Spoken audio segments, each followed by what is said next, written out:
morning and welcome back to Keep Moving with the Senior Center. I'm Amy Beck, the Director of Senior Services, and I have with me today Jessica McNult, who's the Assistant Director. Good morning, Jessica. Good morning, Amy. How are you today? I'm just fine, thanks. I think we tell you every week that the Senior Center is up and running. We have programs in-house. We have a few that you can still attend online if you're interested. But all the information that you can find out about what's happening at the Senior Center in Hopkinton is on our newsletter. You should be receiving that in your mail. If you're not, please give us a call and we'll make sure you're on the mailing list. But you can also receive it online, and you can also, if you go to our website, get a copy of it there as well. Like I said, the Senior Center is open Monday through Friday. So Monday through Thursday, we're open 8:30 to 4, and Fridays we're open 8:30 to 2. And we do hope you stop by. We have, like I said before, and I've said in the past, everything is back up and running, from art classes to exercise to lunch. And you can come every day. You can come for an hour. You can fit it into your schedule in the best way that works for you. If you would like to give us a call, our number is 508-497-9730. And we'd be happy to answer any questions, or like I said, just stop by anytime. Let's see. So Jessica, we usually like to talk about anything special coming up. Do you have anything special coming up in the next couple weeks? We do. So first, I will start by saying that the Senior Center will be closed from Monday, July 4th through Friday, July 8th. We are still here in the building, so we're still available by phone if you have a question or need help with something. But we take that week to kind of clean the center, get ourselves reorganized, and get ready to head into the summer. I just want to start with that so that people aren't trying to get in here and finding the door locked. But with that said, we've got some pretty great programs that are listed in our newsletter. We've got some fun trips coming up. We've got some trips to the Butterfly Place. We've got a trip to up to Maine to see some musical performances. We've got a trip to Rhode Island to look at some lighthouses, and we are planning some really fun things coming into the fall. In addition, we have a pretty exciting program coming up. On July 13th, we have a Bemis Farms program. Those are always really great. Those are always very well attended and pretty fun. We are making a succulent turtle. So you can put it outside, you can put it on the steps, inside, just a really fun craft program. And then we also have, this isn't a special program, but this is something that we have all summer long. We have a cornhole set here at the Senior Center. We have a bocce court, horseshoe court, and some chess tables outside, and we are always willing to have people utilizing those. We have the equipment needed, so we have the chess sets to take outside, we have the bocce balls, we have the horseshoes, and we are always happy to set that up for you outside. So that's something you can come and use anytime. You don't have to come at a special time. You don't have to reserve that space. You come in on a nice day and say, hey, you know what? I'd like to play chess outside. And we are very happy to set you up with a chessboard and well, we have the chessboard right on the table, but with the chess pieces. So I just want to make sure people know they don't have to have a special program to come in. You can come in anytime, and we'll find something for you to do. Yeah, and bring a friend, because chess is no fun without the other person, and I am not the person to play with you. So make sure you bring a friend, or if you are interested, we do have some people who sometimes would be willing to come and play if we know you're coming. So as always, let us know what you need and we will see what we can do. We are really excited today. We have our guest today is Simone Carter, who is the town nurse. She has office hours here at the Senior Center every week, and barring any unforeseen, she is here. But good morning, Simone. We are really excited to have you here with us. Good morning, Amy. Good morning, Jess. It's great to be here. Thank you for having me. One thing we always like to break the ice with is asking a question. And so this is the one time you're going to be put on the spot. So be ready to think quick. Right out of the bat, right? Right out of the Okay. gate. What is your favorite summer activity? Gardening. Excellent. Yep. And Jessica would agree with you, because that's one of Jessica's new passions, is playing in her garden at home. So that's great. I do love my rose bushes. Yeah. Amy, what about you? So satisfying to see stuff grow. It is. Yeah, I like my rose bushes, but I like other people taking care of them and just cutting them and bringing them into me. So no, I agree. That's great. And anything that puts us outside and anything that keeps us engaged, I think is the best way. As always, what we like to say here is keep moving. And so that's all part of it. Now, Simone, these are the real questions for you, and these are the ones that will put you to the test. As the town nurse, you wear many hats. And so could you tell us a little bit about what you're able to do and how you support the town? And more importantly, even our seniors. Well, thank you for asking that, Amy.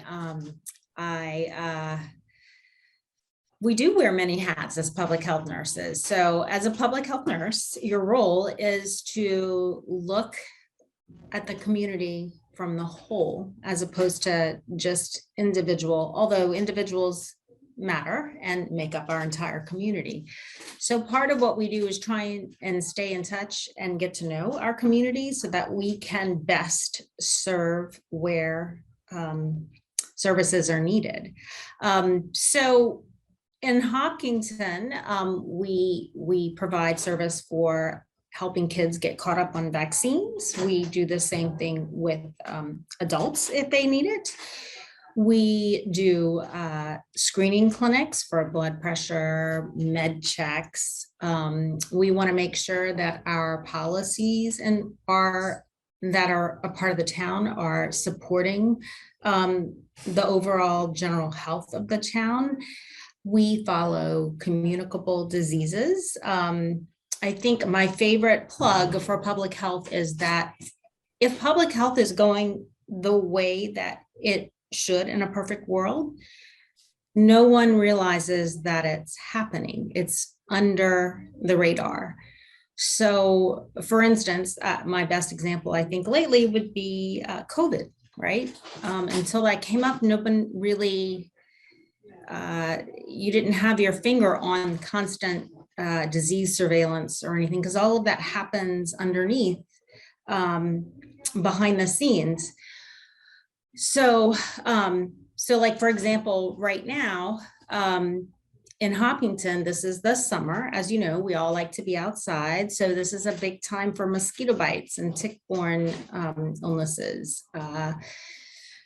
So through the disease surveillance side, we aim to identify pockets of need and strive to provide education, support, resources for people to deal with these circumstances and move on, and just sort of take it day by day. So you mentioned med checks, and what does that actually entail for people? Because, some people are on multiple medications and it is overwhelming to know interactions. Is that something that you help them look at? That is a great question. And yes, it is. My advice is whenever you want to do a med check or a med reconciliation, that you get your current list of medications from your provider. They can print that out for you or email it to you, whatever you're comfortable with. I personally am a printout kind of girl. Some folks are better online than I am.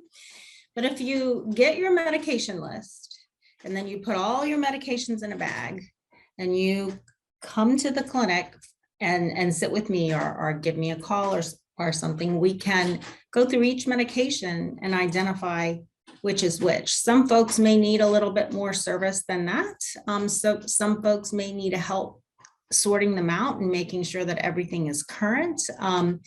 It can get confusing with the different names on medications, but I would say that if someone is having questions, I would just encourage them to put all their medications, gather the list, come sit down in the office here, and we will sort through it together. And if we need to, we can make a list, a handwritten list or a printout list of what is taken when. And we also have medication dispensers that some folks find helpful. It's kind of personal choice. So if they wanted to talk to you about that, I know we have office hours here. And so what's the best way to get in touch with you if anyone has any public health question, or if they want help with their medications, or they have questions? You're here on Wednesdays. Yeah, from roughly, originally I was doing 9 to 12. I have found that a lot of folks come in after Tai Chi. So I've kind of tailored it to do 10 to 1 to catch the after lunch crowd. And I can see more people that way, but I'm really open. And I can also see folks by appointment anytime. They just need to call or email me. That's probably the best. My email is S as in Simone Carter, CARTER at hopkintonma.gov. And the phone number to reach me is a 508-497-9725. And I have copies of my card here in the office at the senior center. And I'm willing to sit down and talk to anybody and help answer questions. And maybe I won't have the answers, all of the answers, but together we can figure out where to go next. And it's important to note that those numbers are in our newsletter. Right now in the June, July issue, it's on page 3 at the top of the page. So if you didn't write that down, you can look at your newsletter. Again, we come back to that newsletter, and you can find the information there to reach out if you had questions. Now, I know you mentioned ticks and mosquitoes, so those are an ongoing health thing that we do need to be aware of, and that I know that the health department has put out a lot of information about to make sure that people stay well and healthy. If they have questions, is there a good spot for them to go to? So I would encourage them to look at the town website. There is some information on the Board of Health. If you go to the Board of Health section of Town Services, we have some information there. And then we have pamphlets and information at the health department. Additionally, if you just Google CDC or tick-borne illnesses or mosquito illnesses or mass.gov, there's lots of information out there. It just kind of depends where you like to get your information. Are you more of a paper print person, or are you more of a internet person? And I think those pamphlets are probably also at the library and in town hall in the first level. Yep, you're right. So if you do need that information in print, which I agree, I'm a print person myself. It is fun to look things up, but I still have to print it off because I look at it and I do that. Now, I know you had mentioned COVID, and obviously the health department has done a lot with making sure that people were able to access vaccinations and have clinics and boosters, and that's still ongoing. Is that correct? That is correct. And so we tried to post all of our clinics online. Another tip for folks, I have a Facebook that's just Simone Carter, and it's only information about public health and clinics and just stuff that's going on at the health department. So vaccine supplies kind of are doled out according to need. Right now, we have about 95% of our population is fully vaccinated against COVID, which is great. We are going to start a push to get the 6-month to 4-year-old range. That will probably mainly be taken up by pediatricians because of the age group, but we will support that the best we can. And then ongoing, as folks need another booster, we will just continue to hold clinics and assist folks the best we can. I'd also like to put a plug out there that this vaccine is covered by the federal government, so it's free of charge. And you can get it through your pharmacy or doctor's office as well. So we can help direct you. And yeah. And I do post the clinics on, I think it's, what is it, Real Housewives and Hawkinton Uncommon and Holliston Happy and my own Facebook. And when we know of them and we have a flyer, they're posted here at the senior center as well. Yeah. So ones that we tailor specifically towards seniors. right. Yes. Now, I know it's summer, so it's a little early to think this way, but we always repeat shows from time to time to share information again with people. But I know that you've been doing some work on the shingles vaccine, and I know that everyone asks about the flu. And obviously the flu is really not going to come up until October at the earliest, is that correct? Yes. But keep your eyes open for that, because Simone would be the person and this resource for all of that as well. Is there anything you want to tell us about those? Yes, actually, so right now we put up a survey, and I would also encourage folks to reach out to me directly or come by the senior center. I'm trying to gather information on need and want and desirability for a Shingrix vaccine. I don't know if everyone is aware of this vaccine. It's relatively new. It's sort of got buried with COVID. The difference between this and the vaccine that was offered before for shingles, in fact, let me back up. Most folks probably know this, but I'll just start from the beginning. Shingles is a form of chicken pox, basically. So if you have had chicken pox or were exposed or have antibodies or the virus anywhere in your body, it lays dormant in your nerve cells for years and years. And when you're older, usually you have more of a risk, 50 and above. The virus can wake up again and it shows up as painful spots, pustules on your body, and it's shingles. These can go on for 3 to 6 weeks. It's very painful and it can just interrupt your life. So there is a vaccine that has come out. It's a 2-dose series. It's Shingrix. It is manufactured by GlaxoSmithKline, and it's 97% effective. The kicker is that it is the way that it was approved and all of the, I guess the legal parts and that sort of thing. Medicare doesn't really cover it. So for folks that are over the age of 65 and they are retired, the copay can be upwards of $200 an injection. So that's a lot of money for someone, I think, if you're not planning for it. And it's a lot of money anyway. So what we would like to do is judge the interest, the need for Shingrix in our seniors and the town, of course, and then try to figure out a way to fund that and make that available at a reduced cost, or at least meet people where they are so that they're not denied access to this vaccine. And that'll take,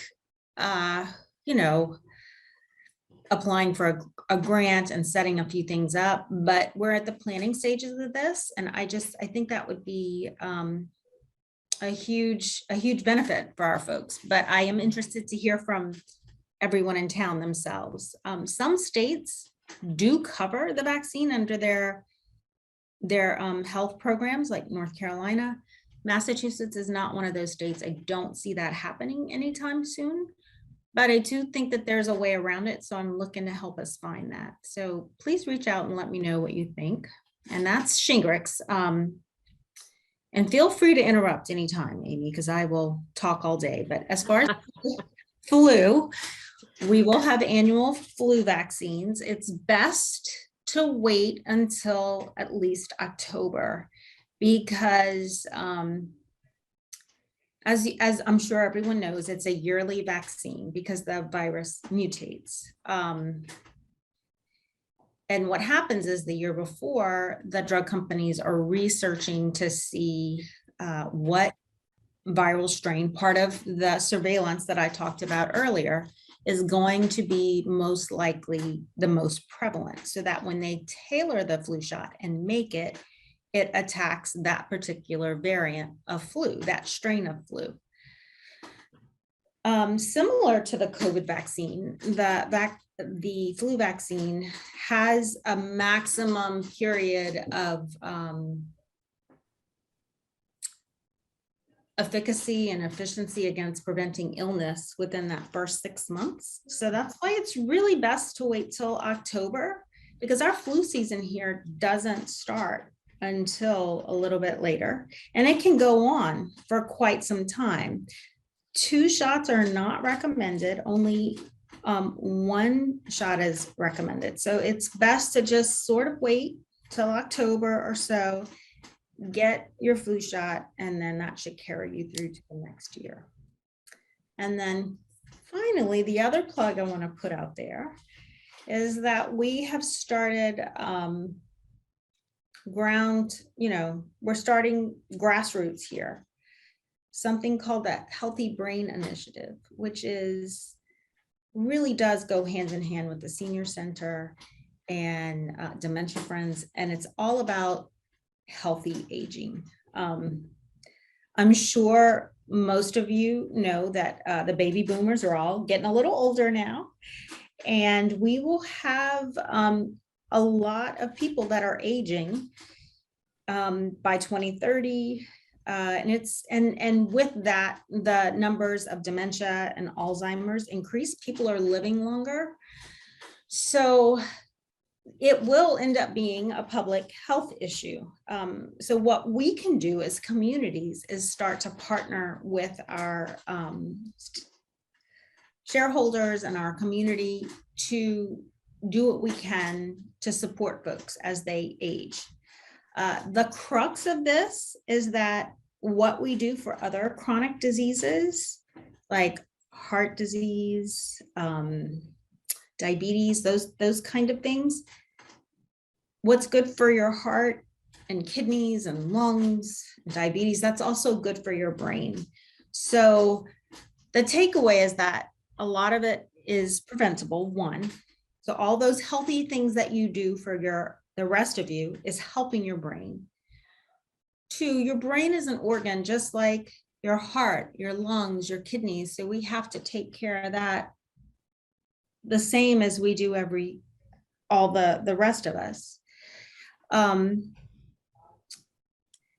And oh gosh, I lost my train of thought. So please edit this out. Well, I will say, along with the healthy brain, I mean, that's something that we're conscious of here, and staying active, and how that activity, whether Right. it's physical, whether it's mental, whether it's taking part in arts and programs and stuff like that's all contributing to what Simone's talking about with a healthy brain. And so we partner with the health department to make sure that we're covering all bases. And so, don't think that only one thing can get you through. It's not a one pill fixes everything. Right. It's a lot of things working together. And the senior centers are great. And I'm giving you a plug for the senior center as much as the health department, but the senior center is a great place to stay active, to stay engaged. And all of that is keeping your brain, your body, everything going and moving. And, when you need assistance, we're here to help. And I think that's the important thing to remember. So Simone, you're absolutely on target with that. And again, that contributes to everything that we believe here at the Senior Center that we're doing for people, is keeping that activity and that healthy attitude going that contributes. So speaking of healthy brain, mine is now working again. So to follow up on the healthy activities, just like you're saying, Amy, early screening and early intervention, just like with your blood pressure or something else, is also key. You don't have to necessarily follow a path that we all used to think was the natural course of aging. We can do better. So if we can, if you're depressed or you're starting with the early stages of dementia, that shows up, and that's not necessarily a normal part of aging, but those two conditions, it affects your chemicals in your brain. So it affects how you feel and how you process information.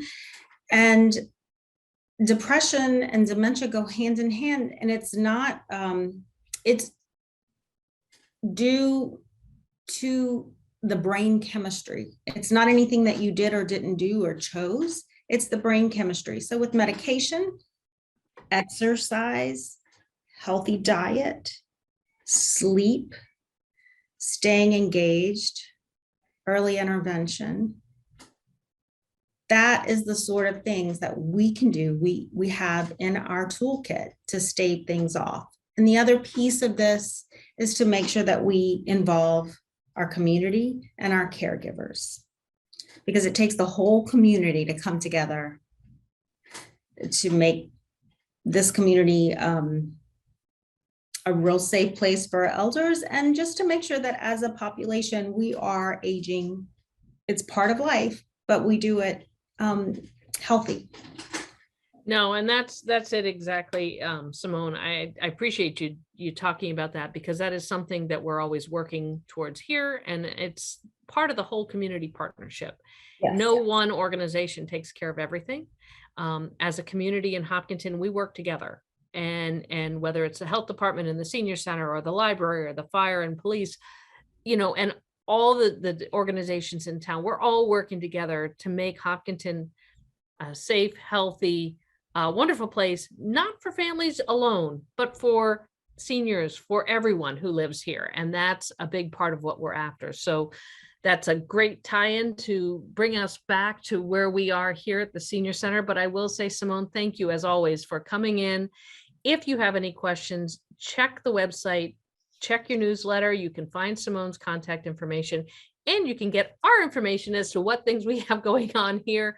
And hopefully, if there's any questions you have, whether it's related to health or programs that you would like to see us have, give us a call. If I could, I know we're running out of time. I just have one question. Simone, you kind of brought up with the shingles vaccine, where it can be costly, and, Yeah. and medical costs are always a concern for seniors and for the general public. For someone to come in and do a med check or a blood pressure check or talk with you, are they going to get a bill in the mail? No, that is public health nursing at its core. If you are a public health nurse, you are worried about disease prevention and wellness, making life better, easier, safer, healthier for all of us. And our hope also is to be able to bring the vaccine to folks at a minimal charge, or, is, like I said, meet them where they are and do the best to serve. But no, there's no cost for a med check or a blood pressure check, or just to talk a few things through. That's some of the best news we've heard today. So everyone, again, we are tying up for the day. Thank you for coming, Simone and Jessica. Great questions. And again, if you have questions, if you want to find out more, please check the newsletter, the Senior Center's newsletter, the website, or give us a call. Again, the Senior Center's number is 508-497-9730, and we'd love to hear from you. So everyone, stay healthy, keep moving, and have a great day. Thank you for having me.